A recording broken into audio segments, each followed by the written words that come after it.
What's going on, guys? Welcome back to the show. My name is Zen and I'm your host. Thank you very much for all the support, all the views, the subscribes, the feedback from the first introduction video.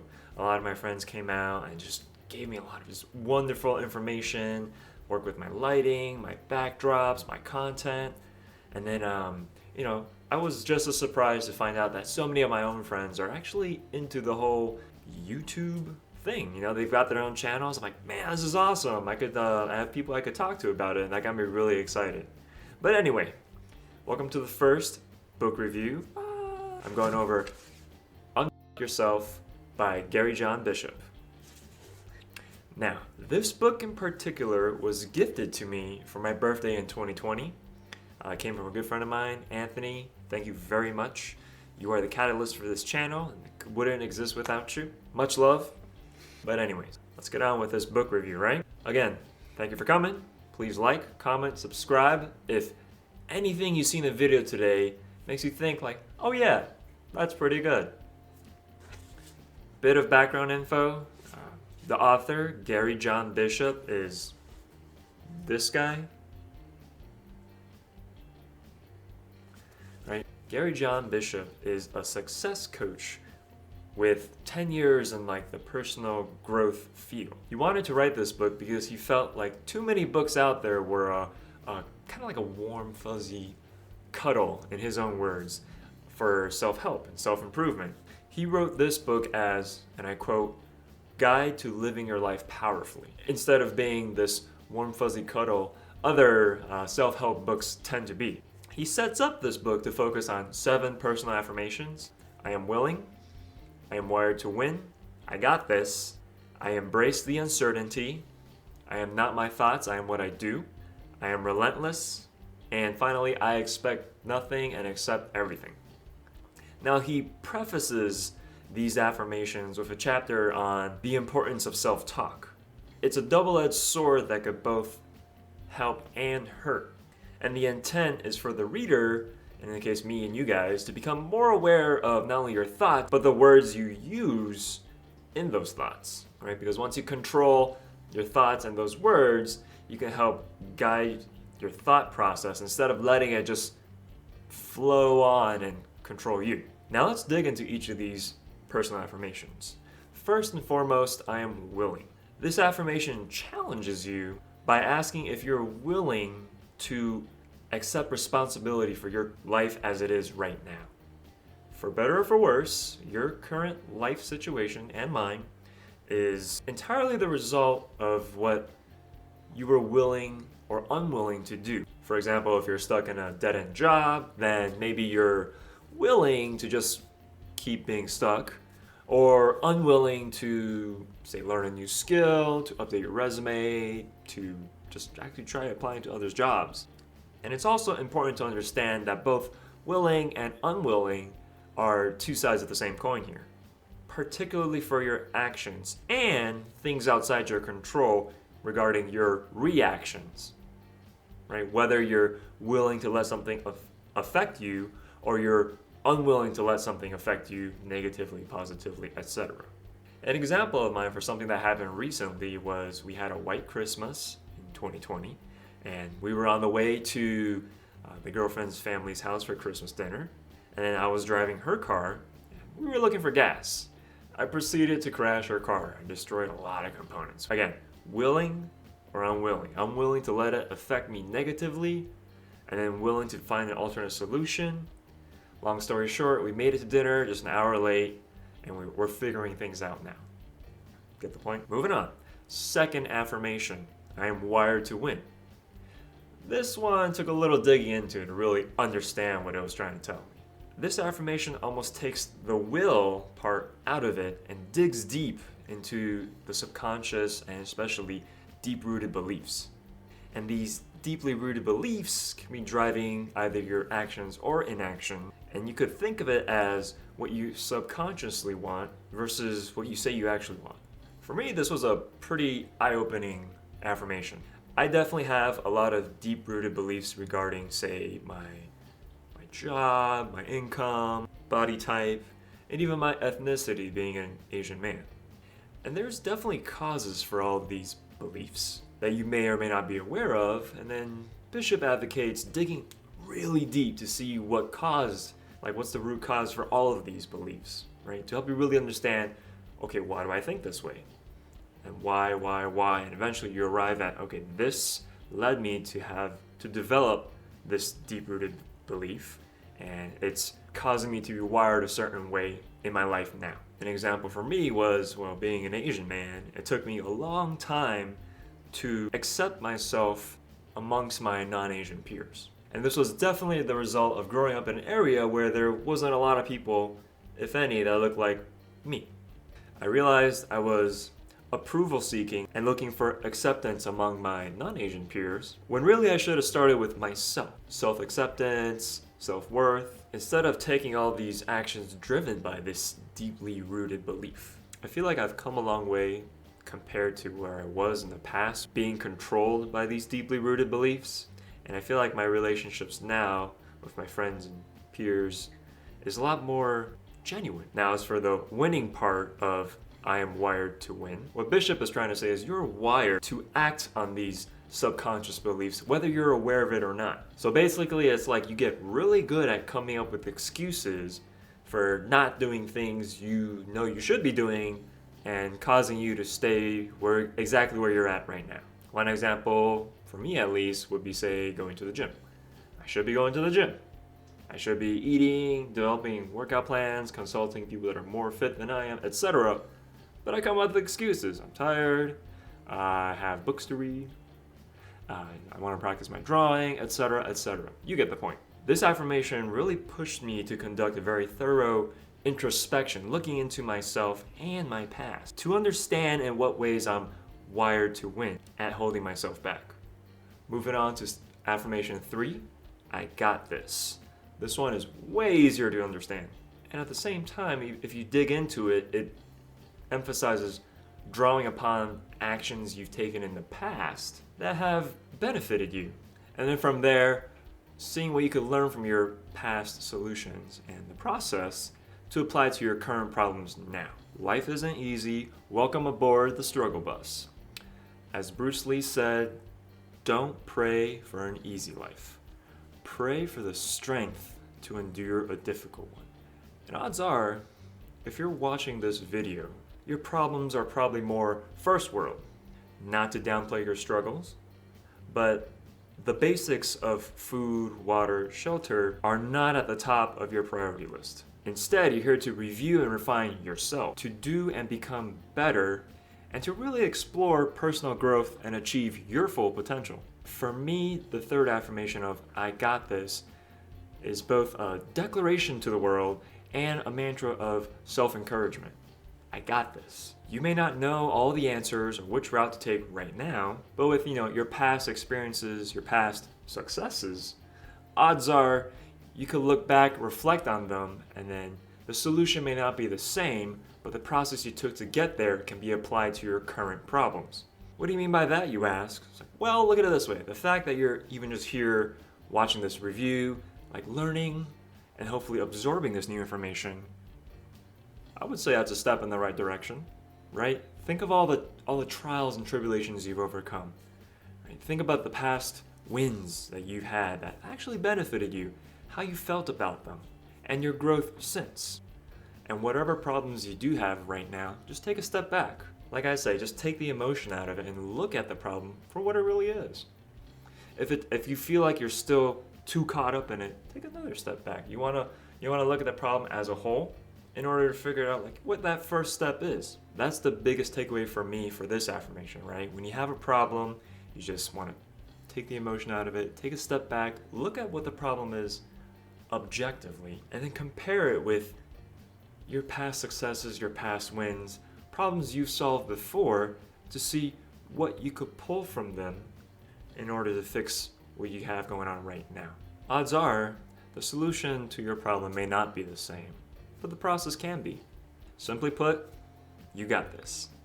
Moving on, affirmation 4 is one of my personal favorites. Now, I like them all, but saying out loud, I embrace the uncertainty, is almost liberating, Nothing in life is certain. Nothing.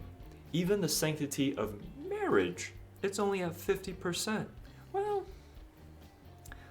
death is certain, and taxes. Unless you're a vampire. But anyway, in the past 4 to 5 years for me, definitely had a lot of uncertainties sprung upon me. A lot of surprise health concerns, the whirlwind of 2020, so glad it's over, and other situations outside of my control which have really drained my mental processing resources. And yet, affirmation 4, when you say it out loud, I embrace the uncertainty. It makes things seem so simple. For example, take YouTube as a platform into consideration. I found out, true or not, that it was supposed to be like a dating site. People upload videos of themselves and then to show other people uploading videos of themselves. And then it pivoted to just being a video sharing platform, right? Because that's what it was seeing more growth in. Right? Talk about embracing the uncertainty. But anyway, back to this channel. I don't know if this method of book review actually helps anyone, but it's something that I really wanted to do. I didn't necessarily look up how to make a book review. I just looked at 2 reviews of this book, and I was like, you know what? Let me read it, come up with some notes, or maybe a script, film it, edit it, and here we go! The horror! Now I know I'll get better the more I do this, but I just didn't see a sense in trying to be perfect right off the bat, right? Too many unknowns, too many uncertainties. And as I said, these videos are for both you and me, right? I can't control your reactions, what you say in the comments, if you like it or not, if you click the like button, if you subscribe. I can't control any of that. But at the same time, I would never be able to put out a video if I was either, scared of what your opinions would be, the reactions, whether it's a good video or not. Scared of judgment, scared of uncertainties, or things that make me uncomfortable. I don't know what I don't know, and then when I know, I know. Thank you, Socrates and Biggie, R.I.P. the 2 of you. So this affirmation, coupled with admitting your own lack of, say, understanding or knowledge, allows you endless learning and growth potential. Now, if you could cast aside your doubts, your fear of judgment, procrastination, and focus solely on achieving your goal, you'll get there. Just do it. Don't be afraid. Just whatever comes your way, just, I got this. I embrace the uncertainty. Think like Nike or Shia LaBeouf, right? Just do it. Don't try to absorb all the information and try to go in 100% prepared, right? Just go out there and try. Maybe you'll fail, but that's okay. You just get up and keep going. I myself have been stuck in what I call preparation purgatory, where I just endlessly consume information, right? Just like, give me more books. And I do nothing with it because I was either afraid or uncomfortable with the thought of taking action. So I want to take my own spin on this affirmation. Instead of just embracing the uncertain, you also embrace the uncomfortable. You do things outside your comfort zone because that's where the growth is, right? And again, don't let it happen to you where you're just stuck in this preparation purgatory. Learn enough to be dangerous and get out there and have at it. Affirmation 5, you are not what you think, you are what you do. Whoa! This was huge for me. For the longest time, I've heard and internalized the concept of you are what you think, drawing inspiration from Buddhism. And then what Bishop's trying to say here, in that you are not what you think, but rather what you do, he's trying to point out that there doesn't need to be alignment with what's happening up here and what's actually happening out here in reality. Because, even the people that we look up to, the successful people they're doing it, they're living the dream life, right? They could have all these doubts, all these things that we have, but the only difference is that they just like, all right, I gotta do it, and they just did it. So here Bishop really advocates just stepping out of your comfort zone and then out of this reality that you've created for yourself in your head into what's actually out here. Almost trying to say, if you keep stewing on things mentally, you'll just get wrapped up in this maybe twisted perception of what's happening here versus what's really out there. And he even goes on to elaborate that doing what you need to do, eating right, getting sleep, drinking water, working out, can actually shift what's happening up here, right? So it's a one way, like your thoughts can't directly affect your reality, but if you take action in your reality, it starts reflecting on your thoughts. That's interesting. For everything that you do, you start building confidence and trust in yourself, right? Just the thought of like, I can do this. I got this. I embrace this uncertainty, the uncomfortable.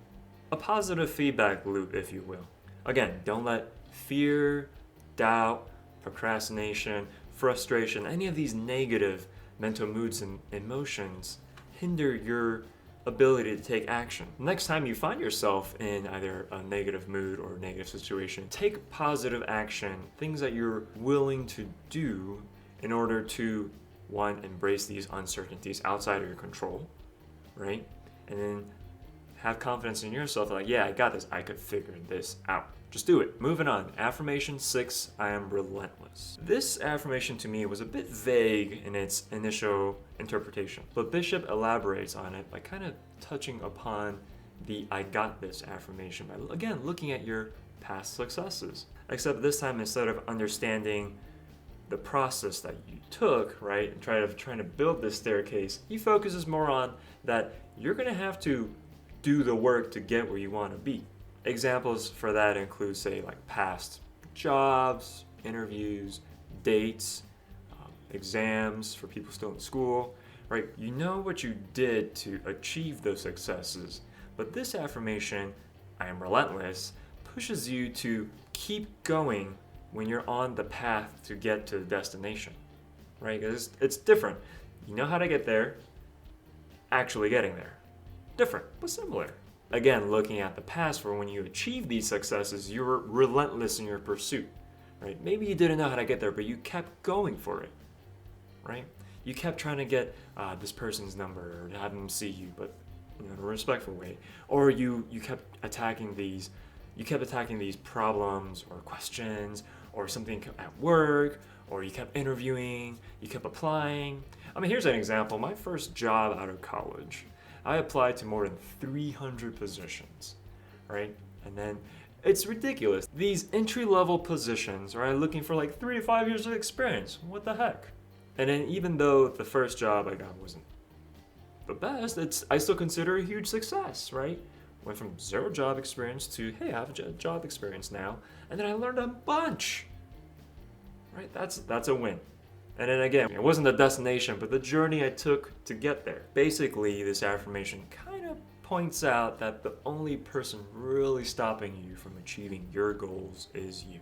Be it your procrastination, your negative self-talk, or even letting the opinions of others drive your action or inaction. The only person really stopping you from doing what you want to do is you. Plenty of people before you and I have been faced with the challenge of going up against people's expectations and then overcoming them, right? Because they had that internal driving force, that relentlessness to achieve their goal. But I'm not asking you to build spaceships or anything crazy like that.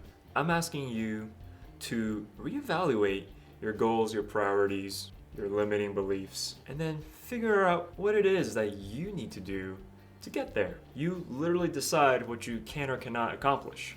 For me, that was huge. I was like, whoa, right? It really is up to me in the end. Now remember, willing and unwilling, whether you can or cannot, almost fall within that same category of 2 sides of the same coin, right? It's up to you. The impossible becomes possible the minute you think it's possible. And again, as Martin Luther King said, you don't need to see the whole staircase. You just need to see that first step. But you have to take that step. Nobody's going to take it for you. So focus on one step at a time. If you get knocked down, get back up, dust yourself off, and keep going. Affirmation 6, I am relentless. Moving on, affirmation 7, I expect nothing and I accept everything. Now, I've used this affirmation unknowingly in my life before reading this book, and it's helped me in all aspects of my life. The biggest takeaway for this affirmation, at least, is when Bishop outlines the idea of hidden expectations. For me, it clicked when Bishop touched upon any time that you feel angry, disappointed, frustrated, you step right into one of your own hidden expectations. Now, these hidden expectations can derail a project or something that you're working on, but the intent is by the time you've reached this affirmation, you're armed with all of these affirmations to help you stay on course. An example for me would be, say, my first amateur photography shoot recently with my girlfriend, right? I went in there with a a camera and a couple ideas for poses, and immediately we were running into problems with, say, like lighting, framing, mostly lighting. Did I let myself become frustrated or disappointed or angry? No.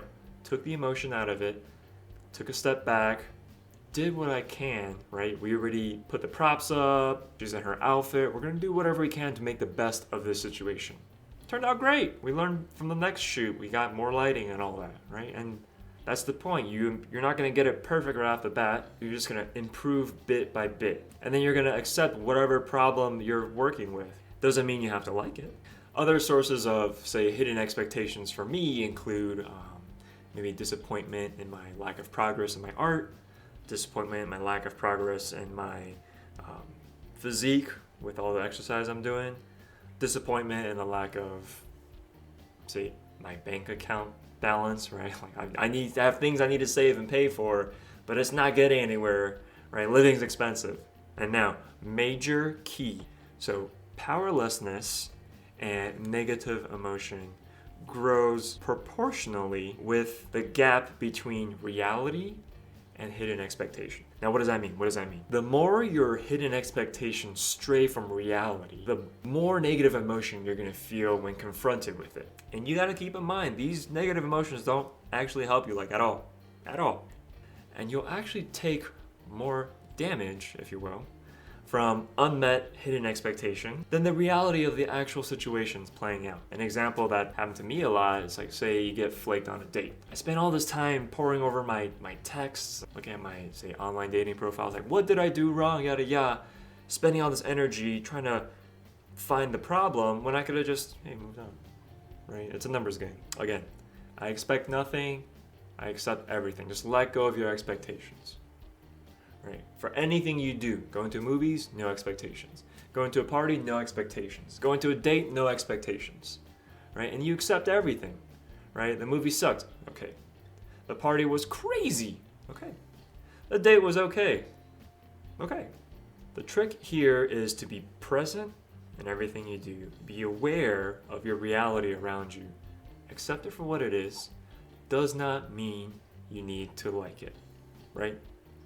I accepted that I crashed my girlfriend's car on Christmas Day. I made us late to her Christmas, family dinner. Did I like it? No.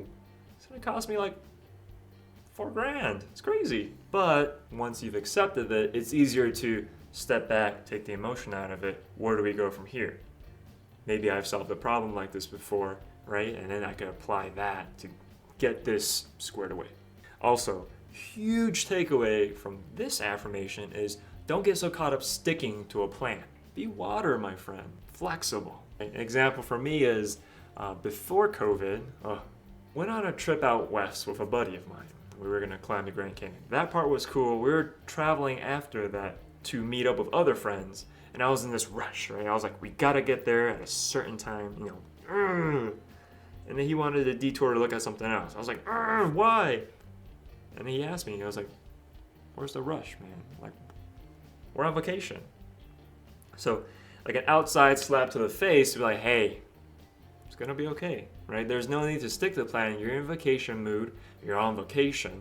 There's no need to let this having to stick to a plan, having these unmet expectations, sour the trip, right? Just accept it. It's like, hey, yeah, you know what? You're right. Let's go.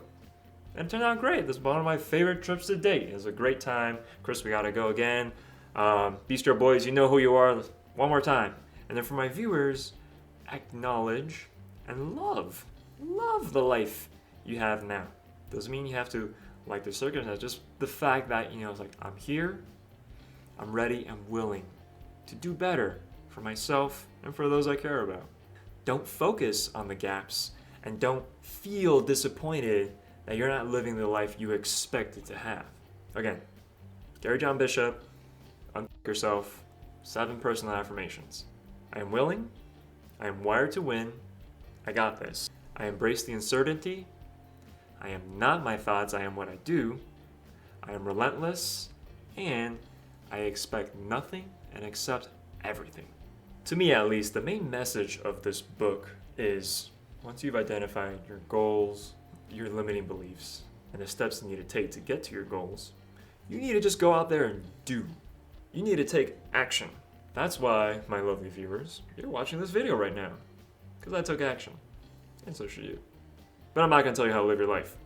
My past experiences with this personal growth environment include, like, say, meditation, journaling, planning. But Bishop specifically says this book isn't for mind development or inner, self-talk. It's more for getting you off your butt and going out and doing.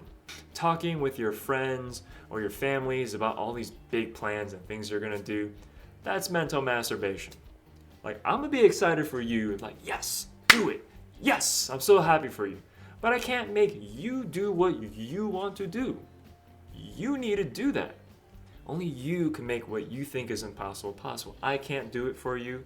Your mom can't do it for you. The president can't, right? Anybody else can't. It's you. In my interpretation, knowing what you need to do and then not feel like doing it is like the worst thing you can do. There's a quote from Teddy Roosevelt saying that, when you know you got to do something, and the best thing you can do is take the right action. The next best thing is take the wrong action. And the worst thing is to take no action. And I think that's the point Bishop's trying to make in this book. What I want my viewers to think about is 1, 5, 10 years from now. Are you going to look back after either you watch this video, read this book, or some other defining moment in your life, and then regret not doing anything? I personally have a lot of regrets from the things I have done, but then even more regrets for things I just didn't do. One of them being not getting into art and drawing when I was younger. I'm actually starting it now. I'm 31. I wish I was doing it at 21. I'd be way better now, you know what I'm saying? But I guess it's only too late when you're dead. In fact, there's a video floating around the internet where people are interviewing the elderly on their deathbeds. Stay with me here. And these people are talking about the regrets. And their biggest regret is not doing something that they wanted to do. I don't want to end up like that. And I don't want any of you watching this to either. I want to be able to lay on my deathbed and be like, oh, I'm glad I did all this. I don't want to be there like, I wish I did this. I wish I talked to this person. I wish I went to, wherever in the world, like visited a country or something. I don't want that. I at least want to go knowing I tried. Because while death and taxes are certain, I want to know I explored my full potential instead of just laying there wondering what if as I take my last breath. The only difference between your life now and the person that you look up to living the life that you want and wondering why you don't have is the fact that they took action. Now, for successful people, everybody wants to know how they did it. Guarantee you, if somebody successful told 100 people, hey, this is how I do it. In fact, here's the money to do it. How many of them are actually gonna take that action to get that same kind of success? Probably only a handful, honestly. And the biggest question that Bishop poses and now I confront you with is, are you gonna be one of these people that takes action or is just gonna lay there on your last day wondering and regretting what you could have done? Wrapping up the book, I love how Bishop outlines 2 steps to freedom. Right? The first being stop doing that. And then the second being essentially start doing this. Right? So stop doing that outlines, say, like binging Netflix, guilty. Binging video games, super guilty. Making excuses, me. Or like other things like bad snacking habits, poor personal hygiene, etc. And then to start doing this step is like, yeah, you know what you want. You know, or you should know if you dig deep enough, what's holding you back, at least in here. And then you should also have an idea of what you need to do. And then start doing this is literally just start doing that. Just do that. Start it. Do it. And the Bishop says, like, yeah, you could take these pleasurable addictions in the stop that section, Netflix, video games, eating, and replace that with getting fired up and almost addicted to the taking action part. Putting into use the whole positive feedback loop, right? When you go to the gym, you feel good, and it's like, I'm gonna go again next week. Again, main message of this book is just take massive action and do it. For me, the biggest takeaways would be affirmations 4, 5, and 7. Embracing the uncertainty, or even, as I say, the uncomfortable. I am not my thoughts, I am what I do. And I expect nothing, and I accept everything. Now, my favorite part of the video, homework. First off, I want you guys to identify what are the top 3 things or areas in your life that you want to improve on. This could be like your health, your weight or your appearance, your wealth, your money, your job, your social life, friends or dating. Now, second, what are some deep-rooted scripts or deep-rooted beliefs you have in here that could be holding you back, right? So, for example, say like your health. Maybe you say, oh, it's in my genetics.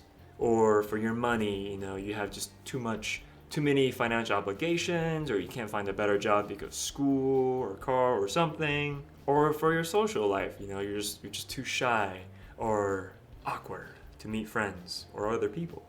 And finally, what are 3 steps you need to take action on to achieving your goals, right? So say if it's your health, you start tracking what you eat, right? How many calories you eat a day, what you're eating. Or for your wealth, how much you make for a certain amount of time, how much you have to spend, your obligations, your bills, and how much you want to save for other things. For your social goals, who you can talk to, or books, podcasts, YouTube videos you can watch to kind of help you build those social interaction skills you're looking for. You'd be surprised how many people are willing to help if you just ask. It happened to me, especially for this channel and other aspects of my life too. As for the book, a compelling read. Highly recommend it. I don't score books exactly, but I think this is a good book for somebody that may be down in the dumps or find themselves stuck or afloat.